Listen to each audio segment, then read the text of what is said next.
शेवट कुठं केला होता आठवा? रेजिस्टन्स आणि पॉवर पर्यंत आलो होतो. तर रेजिस्टन्सचं कॉम्बिनेशन आहे. सिरीज काय असतं, सिरीज मध्ये काय होतं हे आपण डिटेलमध्ये पाहिलं.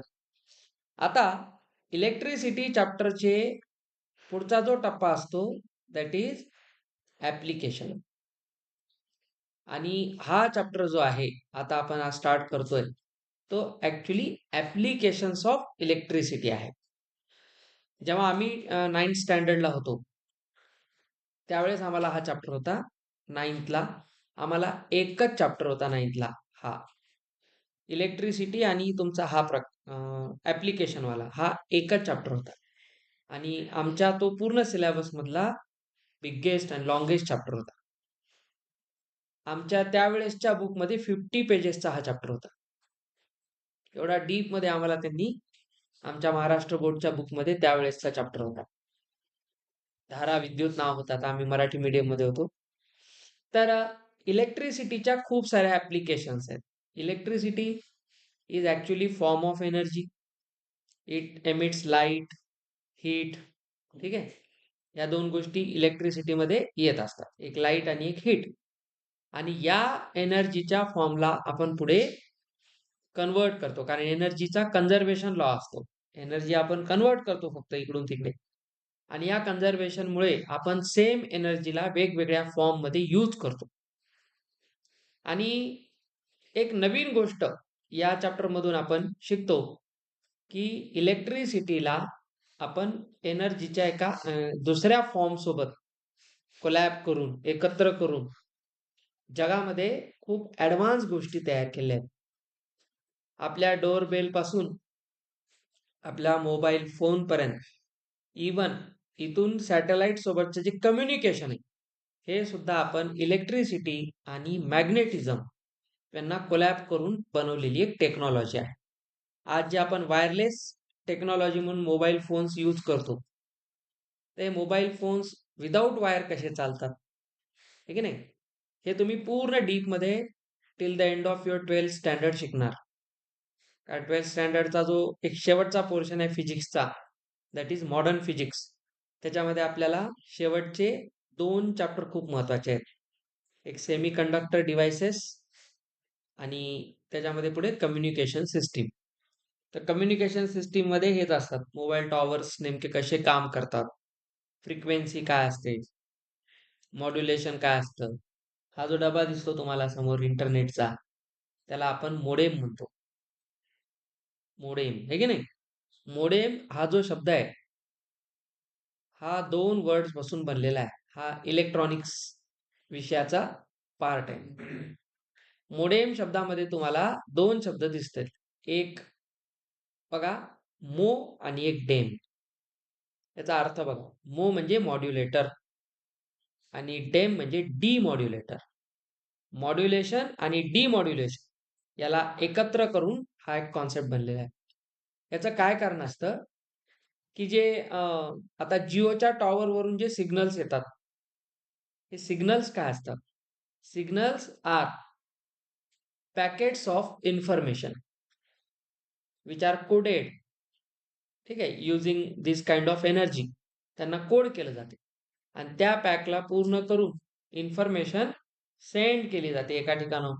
आता जिओच्या टॉवर वरून इन्फॉर्मेशन आली या मोडेम मध्ये, ती इन्फॉर्मेशन आपण यूज करून या स्क्रीनवर पाहतोय किंवा इंटरनेटच्या फॉर्म मध्ये पाहतोय. तर आपण जे स्क्रीनवर पाहतो ऍज इट इज इन्फॉर्मेशन तशी येत नसते. सेम इन्फॉर्मेशन इथे पाठवताना तिचा फॉर्म चेंज करून पाठवतात. तर डिजिटल आणि अॅनालॉग अशा 2 टाईपच्या आपण फ्रिक्वेन्सीज पाहतो किंवा सिग्नल्स पाहतो. सिग्नल 2 टाईपचे असतात, एक डिजिटल असते, एक अॅनालॉग असतं. तर अॅनालॉग वगैरे जर तुम्ही पाहिलं तर किंवा डिजिटल पाहिलं तर जी जी घड्याळ असते त्याच्यामध्ये बघा अशा पद्धतीने काही डॉट्स असतात. तुम्ही त्या वॉलवरच्या याच्यावर पहा, असे डॉट्स असतात. आणि याच्यातच तुम्हाला बघा, याच्यातच तुम्हाला असा 1 दिसतो, याच्यातच 2 दिसतो, ठीक आहे. सेम डिझाईन मध्येच बघा कधीही असा 3 दिसतो. तुम्ही जर याचे जवळून याला जाऊन पाहिलात तर बघा असा 4 दिसतो. सेम आहे बघा हे. असा 5 दिसतो. यामध्ये तुम्हाला सगळंच पाहायला भेटेल. ठीक आहे. आता मी टाईमपास म्हणून काही सांगत नाही हां. आता हा चॅप्टर आपण ऑफिशियली शिकतोय. 6 दिसतो. पुन्हा पहा तुम्ही. 7 असा दिसतो. 7 साठी ते इथून अशी रेष मारतात. 1 आणि 7 चा फरक कळावा. मग परत तुम्हाला असा 8 दिसतो आणि असा 9 दिसतो. ठीक आहे. तर या एकाच डिझाईनमध्ये ते डिझाईन कोणतं असतं? असा डॉट, डॉट, डॉट करून 8 सारखं डिझाईन असतं. तर याला आपण म्हणतो डिजिटल सिग्नल्स. डिजिटल. आणि मग जे आपल्याला वेगवेगळ्या फ्रिक्वेन्सीच्या फॉर्ममध्ये, वेव्हच्या फॉर्ममध्ये बेटा आता बस झाला. वेगवेगळ्या फॉर्ममध्ये जेव्हा आपल्याला हे सिग्नल दिसतात लाइक धिस, ही साइनची वेव्ह आहे. Sine theta. ही कॉसची वेव्ह आहे. कोसाइन. ठीक आहे. तर सिग्नल्सला एका फॉर्ममधून दुसऱ्या फॉर्ममध्ये कन्व्हर्ट करणारे जे डिव्हाइस असतं, दॅट इज कॉल्ड मोडेम. हे मोडेम ते काम करतं. तर आपलं आपला हे डिव्हाइस आणि जिओचं टॉवर या दोघांना एक मीडिएटर म्हणून ते हँडल करतं. त्याला काय आपल्याला सांगायचंय आणि आपल्याला त्याला काय सांगायचंय ते या डब्याच्या थ्रू चालतं. तर या गोष्टी कशामुळे पॉसिबल झाल्या? ह्याच्या मागे अशी कोणती एनर्जी आहे, जी या गोष्टी करते? That is electromagnetic energy. 12th स्टँडर्डमध्ये तुमचं मोर दॅन 50% फिजिक्स हे पूर्ण मॅग्नेटिझम आणि डिजिटल टेक्नॉलॉजी ह्याच्यातच आहे. फिजिक्समध्ये जे तुम्ही मेन गोष्टी शिकता, जे लहानपणापासून शिकत आलात, जसं 9th स्टँडर्डला तुम्ही पहिल्यांदा कायनेमॅटिक्स शिकलात. नीट 9th पासून स्टार्ट होते आपलं. तुम्ही स्लोप काढायचं, आहे की नाही?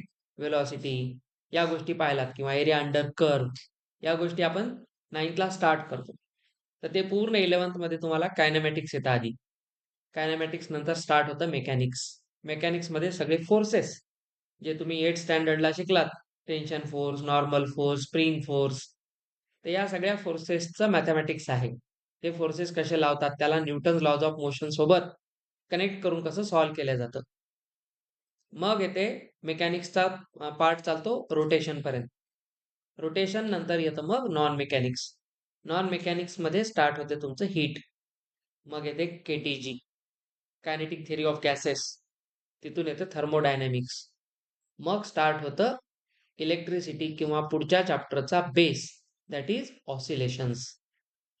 त्याला एसएचएम म्हणतात, सिंपल हार्मोनिक मोशन, एसएचएम. मग येतं वेव्हज. वेव्ह थिअरी येते पूर्ण. कोणतीही वेव्ह तिचे काय कॅरेक्टरिस्टिक आहेत तुम्ही जे शिकता, अँप्लिट्यूड आहे किंवा त्याचं फ्रिक्वेन्सी आहे, या सगळ्या गोष्टींना डीपमध्ये आपण शिकतो, त्याला विथ मॅथमॅटिक्स आणि ट्रिग्नोमेट्री यूज करून. मग येतं 12th स्टँडर्डला इलेक्ट्रोस्टॅटिक्स, कुलोम्ब्स लॉ.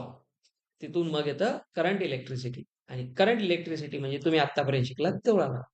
मग स्टार्ट होतं magnetic effects of electric current. त्यालाच आपण म्हणतो मॅग्नेटिझम. तर मॅग्नेटिझम मध्ये या चॅप्टरला तुम्ही जिथे स्टॉप कराल तिथून ह्याचा एक नवीन अध्याय स्टार्ट होतो, that is alternating current, AC. आता आपण 2 टाईपचे करंट शिकतो, एसी अँड डीसी. तर हे सगळं जे चालतं, मग या एसी करंटची का गरज आहे किंवा एसी करंट का तयार होतो, एसी आलं कशामुळे, त्याचं तुम्हाला नंतर एक चॅप्टर आहे सेपरेट 11वीला 12वीला गेल्यावर, AC and EMI, electromagnetic induction. इंडक्शनचा बेसिक कॉन्सेप्ट तुम्हाला या चॅप्टरमध्ये आहे. तर ओव्हरऑल समजून घ्या, इथून एक नवीन ब्रँच स्टार्ट होते फिजिक्सची आणि इथून फिजिक्स खूप ऍडव्हान्स झालं. म्हणून हा चॅप्टर तुम्हाला यांनी इथे ठेवलाय, चांगली गोष्ट आहे. स्टेट बोर्डला पण हा खूप छान पद्धतीने दिलेला आहे. आता याच्यात तुम्ही काही गोष्टी शिकता, Fleming's left hand rule, Fleming's right hand rule, ठीक नाही, राईट हँड पाम रूल. आता हे तुम्हाला जे रूल दिलेत, असं का दिले, लेफ्ट हँड रूल काय आहे, असं काय, हे असं काय, हे असं काय देतात, हे असं काय करतात, हे जे सगळं चालतं, हे जे काही हातवारे चालतात ह्याच्यामध्ये, हे ऍक्च्युली वेक्टर आहे. दिस इज ऑल वेक्टर्स. आता तुम्ही वेक्टर शिकलेलं नसतं, ते कळत नाही तुम्हाला आत्ताच. म्हणून वेक्टरच्या लँग्वेजमध्ये न सांगता काही रूल्सच्या फॉर्ममध्ये त्याला सांगितलंय. ते समजायला आणि लक्षात राहायला सोपं जावं म्हणून त्याला वेगवेगळे आपण काय केलेले हँड रूल तयार केलेत सायंटिस्ट लोकांनी. तर ते तुम्हाला या चॅप्टरमध्ये पाहायचंय. तर आता सगळ्यात पहिल्यांदा आपल्याला एक कॉन्सेप्ट शिकायचा आहे, दॅट इज मॅग्नेटिझम किंवा आपण म्हणू magnetic effects of electric current. आता हा चॅप्टर एक्झाम पॉइंट ऑफ व्ह्यूने खूप महत्वाचा आहे. आता याच्यामध्ये इफेक्ट्स आहेत. Magnetic effect we are not studying about now. Heating effect, power heating effect संपलं तुमचं आधी. जूल्स लॉ वगैरे आपला झाला, आय स्क्वेअर आर टी, तिथपर्यंत आपला विषय संपला. That is joules law. तो फक्त हिटिंग इफेक्ट बद्दल बोलतो, ठीक नाही. आपण त्याच्यामध्ये मग बल्ब पाहिलं, आयर्निंग पाहिलं, या गोष्टी तिथे येतात. आता स्टार्ट होते मॅग्नेटिक इफेक्ट. इलेक्ट्रिसिटी आणि मॅग्नेटिझम या दोन ज्या गोष्टी आहेत या जगात आधीपासून होत्या. ठीक तुम्हाला जसं याच्या शेवटपर्यंत जाल तुम्हाला मी फिजिक्सच्या एका वेगळ्या जगात घेऊन जाईल. आता बघा, मॅग्नेटिक इफेक्ट्स आपण शिकत असताना एक नवीन कॉन्सेप्ट येतो, इलेक्ट्रोमॅग्नेट्स. इलेक्ट्रिसिटी पण आली, मॅग्नेटिझम पण आलं. हे दोन एकत्र आले, पण तुमच्या माहितीसाठी सांगतो, हे दोन सोबतच चालायचे, एकाच गाडीमध्ये प्रवास करायले. 4 दिवसाचा प्रवास केला, प्रवास संपल्यावर कळलं की अरे आपण दोघं तर सोयरेच आहेत. खूप दिवसानं कळलं आपण सोयरेच आहेत म्हणून, की आपल्या एकमेकांशी काही ना काही रिलेशन आहे. इतके दिवस त्यांचं रिलेशनच माहित नव्हतं. मॅग्नेटिझम सेपरेट शिकत होतो आम्ही. मॅग्नेट्स असतात, त्याला नॉर्थ पोल असते, साऊथ पोल असते, मग असं होते, मग तसं होते, हे आपण शिकलो होतो. त्याला फोडलं तरी प्रॉपर्टी जात नाही. फक्त वरून खाली पडलं तर ते त्याची प्रॉपर्टी लूज करते. हे शिकलात ना तुम्ही 7वी-8वी ला. मॅग्नेटची काळजी कशी घेतात. हे आपण लहानपणी शिकलो. आता लक्षात घ्या, सगळं मॅग्नेटची स्टोरी वेगळी चालू होती. इकडे करंट इलेक्ट्रिसिटीची आणि कोणाच्या ध्यानी म्हणी नाही या दोघांचा काहीतरी संबंध असेल. काहीतरी संबंध असेल. असं कधीच वाटलं नाही. कारण बघा ना, असंही सेन्स येतो का? मॅग्नेट वेगळं, करंट वेगळा. काहीच म्हणजे सेन्सच नाही ना, तसं पाहिलं तर. असा नॉनसेन्स करत असताना असाच एक नॉनसेन्स सायंटिस्ट होता. ओरस्टेड. ठीक आहे? That is Hans Christian Oersted. आणि इथून या एका माणसामुळे पूर्ण फिजिक्सची दिशाच बदलली. पूर्ण फिजिक्स चेंज झालं. लोकांचा पर्स्पेक्टिव्ह बदलला. या एका माणसामुळं. त्याला तेव्हाच गायब केलं असतं तर बरं झालं असतं. आता त्यांनी करायचं ते केलं, तुमच्या नशिबात चॅप्टर आला. तर ओरस्टेड यांनी काय केलं बघा. ते एक एक्सपेरिमेंट करत होते. ते बसल्यानंतर त्यांच्याकडे जो कोणता टेबल होता, त्या टेबलवर एक वायर होतं. या वायरमधून त्यांनी काय केलं, एक स्ट्रॉंग करंट पास केला. जात होता तो स्ट्रॉंग करंट. त्यांचा एक एक्सपेरिमेंट सुरू होता. आणि मग त्यांनी पाहिलं की या ठिकाणी एक निडल होती. ठीक आहे. एक निडल होती आणि याच्यामधून एक current I, strong current pass होत होता. आता ही निडल आणि हा करंट पास. आता ते सायंटिस्ट आहे. आता न्यूटनलाच प्रश्न पडतो, ऍपल तुटलेला खाली का आला, वर का गेला नाही? त्यालाच प्रश्न पडतो. आपल्यासारख्याला फुकट भेटला म्हणून खायचा आनंद असतो. न तोडता भेटला, खाली पडला, आता उचला आणि खाऊन मोकळं व्हा. आणि ऍपल पुन्हा फुकट खायला भेटल्यावर चांगलं आहे, कारण खूप महाग असते मार्केटमध्ये घ्यायला गेल्यावर. तर ते खायचं सोडून आहे आगाऊ प्रश्न, खालीच का पडलं, वरच का गेलं नाही? मग लावलं GM1 M2 upon R square, त्याच्यात त्या केपलरचं काहीतरी वेगळंच घराणं, हे की नाही? ते सगळं चालू होतं. तसं आता हे बघा, हे याचा करंट चाललाय, इथं सुई पडली. आता आपण या सुईला आणि या करंटला कधीतरी रिलेट करू का? काय संबंध नाही. तर इथून करंट फ्लो होत असताना आपोआप लक्षात आलं की ही जी निडल आहे ही डिफ्लेक्ट झाली. ही डिफ्लेक्ट झाली. आता आपलं एखाद्या खेड्यातला असतं तर भूत-भूत म्हणून पळाला आपोआप हलायले म्हणून, आहे की नाही? आता ह्याने विचार केला, आधी त्याला तर काही वाटलंच नाही. चला व्हायब्रेशन झाला असेल वाटलं. थोड्या वेळाने परत पाहिलं. करंट त्याने जास्त फ्लो केला, ह्याच्यात डिफ्लेक्शन जास्त दिसलं.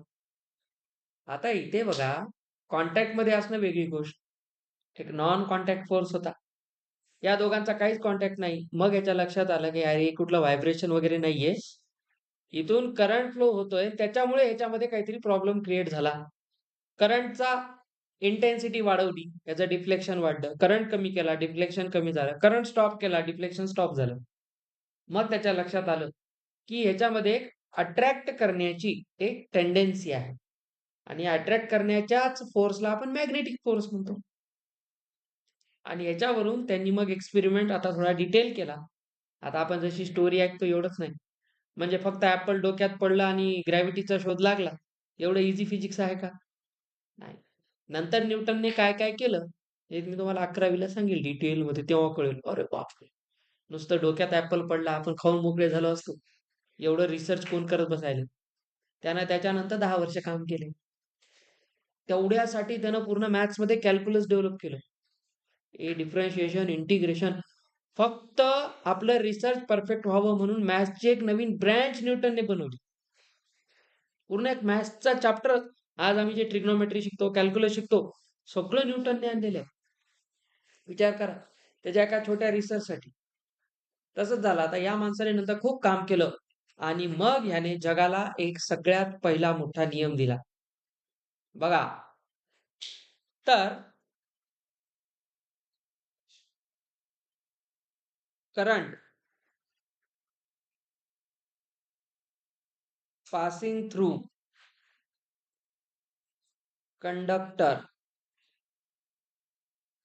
conductor produces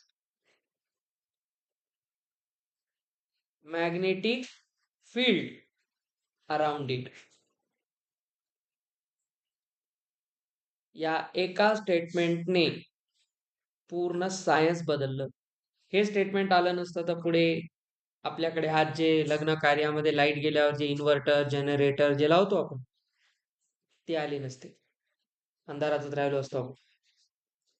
इवन हे मोबाईल फोन्स आले नसते, लॅपटॉप्स आले नसते, सेमी कंडक्टर चिप्स आल्या नसत्या, आर्सेनिक त्याच्यानंतर आपला सिलिकॉन याच्यावरचा अभ्यास झाला नसता. त्या एका स्टेटमेंटने पूर्ण एक नवीन जग स्टार्ट केलं सायन्समध्ये. When current passes through a conductor, it produces magnetic field around it. Around it. Very important. आता मॅग्नेटिक फील्ड आहे, मॅग्नेटिक फोर्स आहे. त्याच्या काय लक्षात आलं, करंट जेव्हा एका डायरेक्शन मध्ये जात होता, लेट्स लेफ्ट टू राईट जात होता, माझ्या लेफ्ट टू राईट, तुमच्या नाही, लेफ्ट टू राईट जेव्हा जात होता तेव्हा डिफ्लेक्शन लेट्स से या डायरेक्शन मध्ये होतं आणि करंटची त्याने डायरेक्शन चेंज केली तर त्याचं डिफ्लेक्शन ऑपोजिट डायरेक्शन मध्ये झालं. याच्यावरून लक्षात आले की हे जे मॅग्नेटिक फील्ड क्रिएट होते, फील्ड आहे, फील्ड आहे म्हणजे त्याला एक फोर्स आहे. It just works as gravitational field. हे नाही, ग्रॅव्हिटेशनल फील्ड आहे तशीच एक मॅग्नेटिक फील्ड आहे. फील्ड म्हणजे क्षेत्र, चुंबकीय क्षेत्र. आता फील्डला एक लिमिट असते ना, इन्फायनाईट पर्यंत चालणार नाही. इन्फिनिटीचा अर्थ ढगात जाणे नव्हे. मॅथमॅटिक्स मध्ये इन्फिनिटी आपल्या डोक्यात असते, इन्फिनिटी म्हणजे खूप मोठा number. No, infinity can be in nanometres also. Infinite distance किती राहू शकते? खूप कमी राहू शकते. मी असं म्हणेल की या रिमोट पासून या रायटिंग पॅड पर्यंत हे डिस्टन्स सुद्धा इन्फिनिटी राहू शकते. असं काही नाही. तर इन्फिनिटी पर्यंत कोणतीही फील्ड नसते. त्याच्या लक्षात आलं की ती जी निडल आहे, आता ऐका ह्या सगळ्या गोष्टींकडे नीट समजून घ्यायचा प्रयत्न करा. ही जी निडल आहे जशी त्या वायर पासून दूर नेली, when it is taken away from the conductor and then current is passed, then it is experienced that there is no deflection after a certain distance. याच्यावरून कळलं की फील्डला एक लिमिट आहे आणि ती फील्ड करंटची डायरेक्शन चेंज केली की डिफ्लेक्शनची पण डायरेक्शन चेंज होते. याच्यावरून लक्षात आले की magnetic field is also a vector quantity because it is direction dependent. समजून घ्या या गोष्टी, कसं बनलंय सगळं. दोन गोष्टींवर बोलला तो, एक त्याची इंटेन्सिटी आणि एक त्याचं डायरेक्शन. इंटेन्सिटी मीन्स मॅग्निट्यूड, किती जास्त डिफ्लेक्शन होईल. तर त्यांनी एक स्टेटमेंट, मग ह्याच्यावर पुढे अँपियरनं काम केलं आणि अँपियर सर्किटल लॉ आला पुढे चालून. अँपियर सर्किटल लॉला पुढे चालून मॅक्सवेलने सांगितलं की तो लॉ इनकम्प्लीट आहे. तिथून इलेक्ट्रोमॅग्नेटिक वेव्हज, आपण ज्या ईएम वेव्ह शिकतो, लाईट वेव्ह, ती ईएम वेव्ह आहे. तर ईएम वेव्ह मुळे अँपियरचा सर्किटल लॉ रिफाईन झाला आणि तो लॉ पुन्हा चांगल्या फॉर्म्युल्यामध्ये पुढे आला. हे सगळं तुम्ही 12th स्टँडर्डला शिकताय. सिरीज ऑफ चॅप्टर्स आहे. Electrostatic, current, electricity, magnetism, matter and magnets, त्याच्यानंतर येते EMI AC, मग येते ईएम वेव्हज आणि एकदम टॉप चॅप्टर आहे पुढे चालून AC, EMI अँड AC. एकदम नवीन, full of mathematics, vectors and trigonometry only, nothing. त्यापेक्षा जास्त काहीच नाही. मग तुम्ही जेईला राहा का नीटला राहा, तेवढं मॅथ तुम्हाला यावंच लागते. आता लक्षात घ्या, तर दोन शब्द महत्वाचे होते की कंडक्टर मधून एकतर आधी काय पास झाला पाहिजे, करंट पास झाला पाहिजे आणि त्याच्यामुळे काय क्रिएट होणार, मॅग्नेटिक फील्ड. आणि मग त्यांनी सांगितलं की ही जी मॅग्नेटिक फील्ड आहे, आता मॅग्नेटिक फील्डला बेटा लक्षात ठेवा कॅपिटल बी ने दाखवतात. कॅपिटल बी हे त्याचं सिंबल आहे. हे कुठून आलं symbol sir? It is derived from world famous law, Biot Savart's law. तो 12th स्टँडर्डला आहे तुम्हाला. बायो सॅवर्ट्स लॉ, त्याच्यावरून मॅग्नेटिझमला बी लेटरने दाखवतात. Magnetic field is denoted by capital B. Current electricity मध्ये इलेक्ट्रिक फील्ड आपण कॅपिटल ई ने दाखवतो, तसं इथे ह्याला बी ने दाखवतात. तर ही जी मॅग्नेटिक फील्ड आहे, it is a vector quantity. Very important. आता वेक्टर आहे म्हणजे कोणत्याही फॉर्म्युल्यामध्ये त्याचं तुम्हाला डायरेक्शन दाखवणं कंपल्शन असतं. आता तुम्हाला वेक्टर शिकलेलं नसल्यामुळे वेक्टरने त्याला फॉर्म्युल्याला कसं लिहितात हे आपल्याला माहिती. म्हणजे तुम्ही ऍक्च्युली कसं लिहिता, कुलम्स लॉ कसा लिहिला जातो, Q1 Q2 upon R square, इथं के लिहितात. आता आपण ह्याला पुढे काय करतो, इथे आर कॅप लावतो. ठीक आहे, हे आर कॅप म्हणजे ही डायरेक्शन असते. आता आर कॅप काय असते, R divided by mod R असते. मग या मॉड आरला इथे ठेवलं जाते की Q1 Q2 आर स्क्वेअर आहे, आर स्क्वेअरला इथं आर क्यूब करतात आणि इथे आर वेक्टर लिहितात. This is vector form of Coulomb's law. आता हे वेक्टर फॉर्म लिहायसाठी तुम्हाला हे आधी याला युनिट वेक्टर म्हणतात. युनिट वेक्टर काय, position vector, anti parallel vector, parallel vector, त्याच्यानंतर लोकलाइज वेक्टर, फ्री वेक्टर, हे सगळे टाइप्स आहेत खूप सारे. तर तुम्ही आता फक्त त्याची डायरेक्शन शिकून घ्या. आता बघा सगळ्यांनी त्यांनी कसं सांगितलं, व्हेरी इम्पॉर्टंट. आपल्याला एकदा कळलं की करंट कॅरी करते म्हणजे, समजा हा करंट कॅरी वायर आहे, ठीक आहे, वायर आहे. या वायर मध्ये असं समजा या डायरेक्शन मध्ये करंट फ्लो होतोय. आता आपल्याला काय सांगितलं याने, करंट फ्लो करतो त्यावेळेस तो सराउंडिंग मध्ये मॅग्नेटिक फील्ड क्रिएट करतो. आता सराउंडिंग मध्ये फील्ड आहे. आता ही फील्ड कशी असते, जस्ट लाईक अ सर्कल. या पद्धतीने अशी फील्ड क्रिएट होते त्याच्या सराउंडिंग मध्ये. आता फील्ड आहे ना, ठीक आहे, असं काढूया. आता ही फील्ड आहे. आता या फील्डला एक डायरेक्शन असेल, ठीक आहे. आता ही डायरेक्शन कशी असते, कारण इट्स अ वेक्टर क्वांटिटी, त्याला डायरेक्शन द्यायची. तर ह्याच्यासाठी आपल्याला यूज करायचा असतो, for direction we use right hand thumb rule. ठीक आहे, राईट हँड थंब रूल. तर याने काय सांगितलं,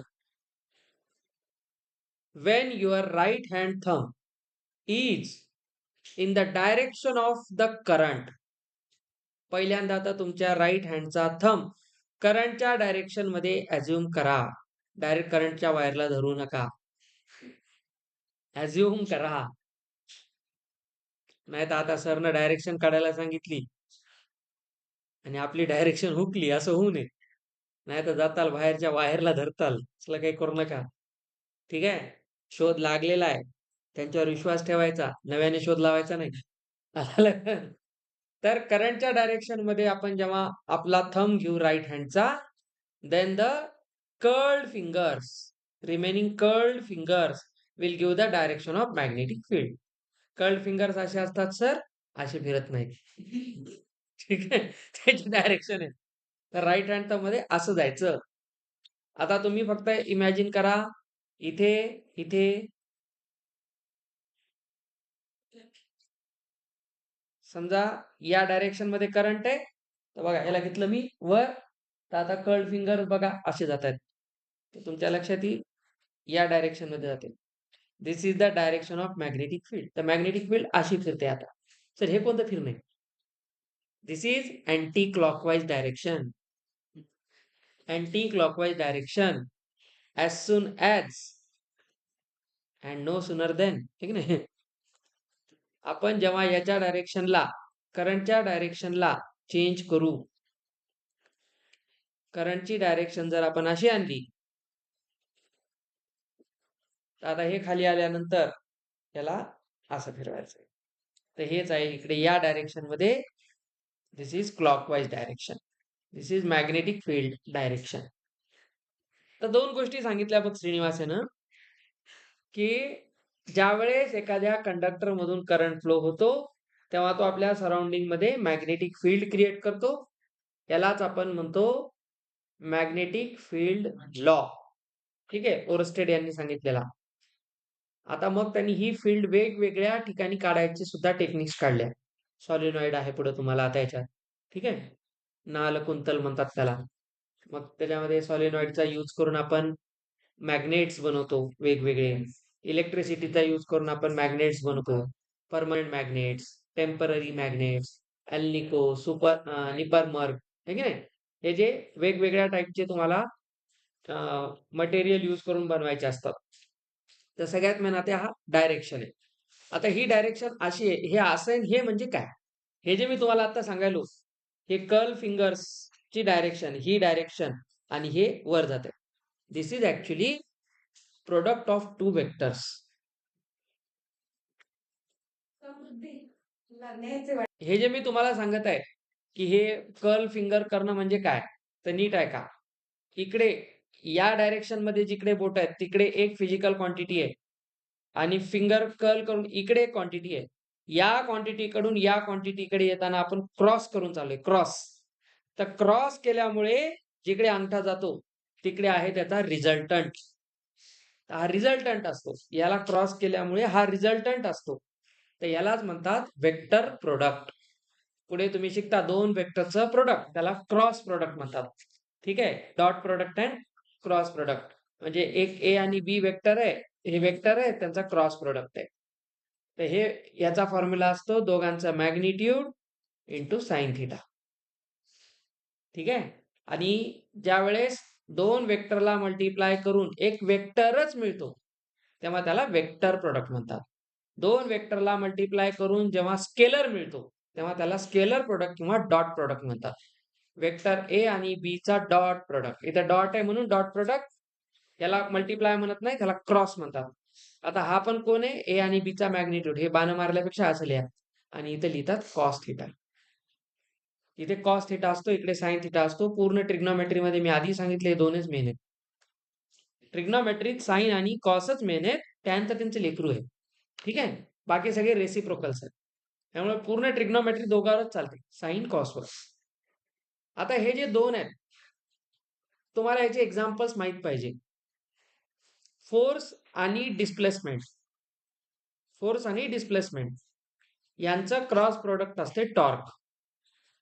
हा फॅन ज्या फोर्सने फिरतो, रोटेशन ज्या फोर्सने होते, त्याला टॉर्क म्हणतात. तर टॉर्क एक वेक्टर क्वांटिटी आहे. आता ही मॅग्नेटिक फील्ड वेक्टर क्वांटिटी आहे.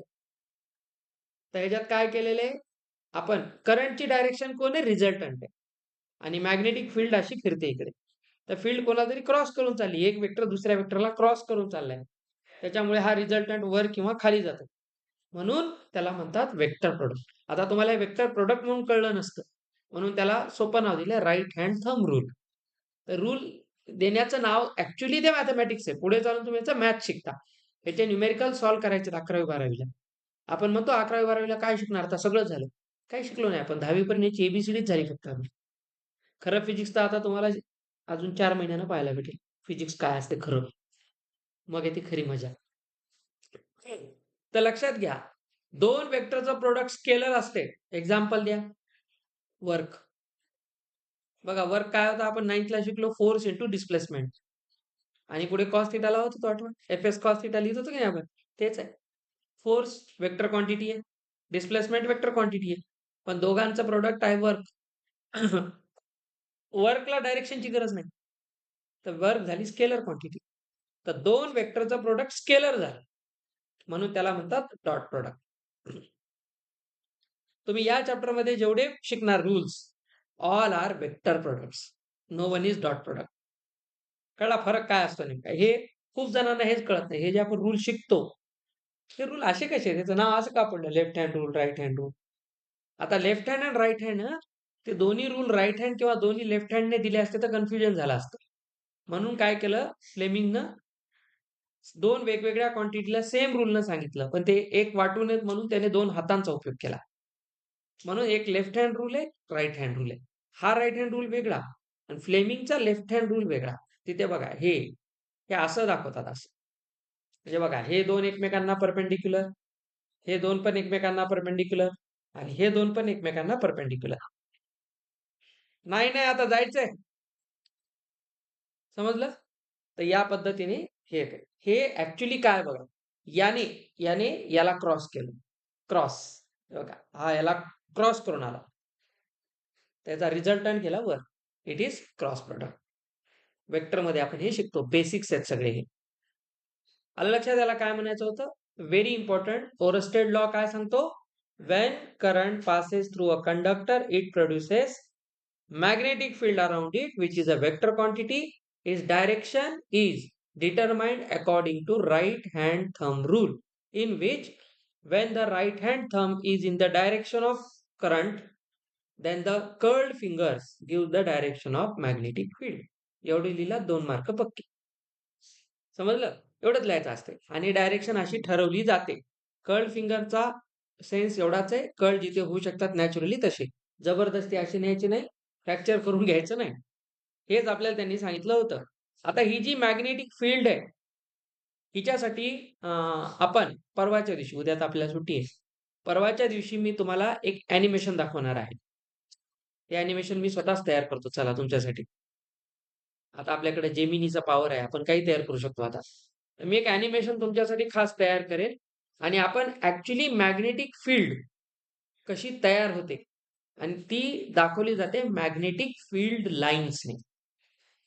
तर त्याला मॅग्नेटिक फील्ड लाईन्स किंवा मॅग्नेटिक फील्ड फोर्स लाईन्स म्हणतात. मॅग्नेटिक फील्ड फोर्स लाईन्सच्या काही प्रॉपर्टीज आहेत. त्या प्रॉपर्टीचा तुम्हाला एक प्रश्न असतो एक्झाममध्ये. फिक्स. त्या प्रॉपर्टी आपण त्या ॲनिमेशनने समजून घेऊ. That is also vector. ते पण वेक्टर आहे. त्याची डायरेक्शनही कुठून आली? टँजेन्शियल. तुम्हाला एक डायरेक्शन त्याच्यामध्ये दिलेलं असते. To find the direction of magnetic field at a point, we draw a tangent at that point. ती तशीच का काढतात? तर त्याच्या मागचे रिझन तिथं तुम्हाला कळतील. म्हणून कधीही सायन्स म्हणा, सायन्स इज सेन्स. जिथं सेन्स आहे तिथं सायन्स आहे. काही पाठ करायचं नाही पुस्तकात दिले म्हणून. तर याला आधी समजून घेत चला. तुमच्या अंडरस्टँडिंग लेवलला आलं पाहिजे. तर मॅग्नेटिक फील्ड लाईन्स आहेत. तर मॅग्नेटिक फील्ड ही तर एक इनव्हिजिबल रिजन आहे. तो तर असं आपल्याला दिसत नाही. आता मॅग्नेट ठेवतो आपण इथे. आपल्याला त्याच्या बाजूची फील्ड दिसते का? नाही. एक फील्ड आहे. आपण ती कशी डिटेक्ट करतो? मॅग्नेटच्या जवळ आपण एक मॅग्नेटिक सबस्टन्स आणला. ते अट्रॅक्ट केला म्हणजे इथं तो फील्डमध्ये आहे. थोडा दूर नेला, डिफ्लेक्शन झालं. अजून थोडं दूर नेलं, डिफ्लेक्शन बंद झालं. आता या डिस्टन्सला बंद झालं म्हणजे फील्ड इथपर्यंतच आहे. मग आपण त्याला या डायरेक्शनने फिरून पाहिलं. आलं लक्षात? आपण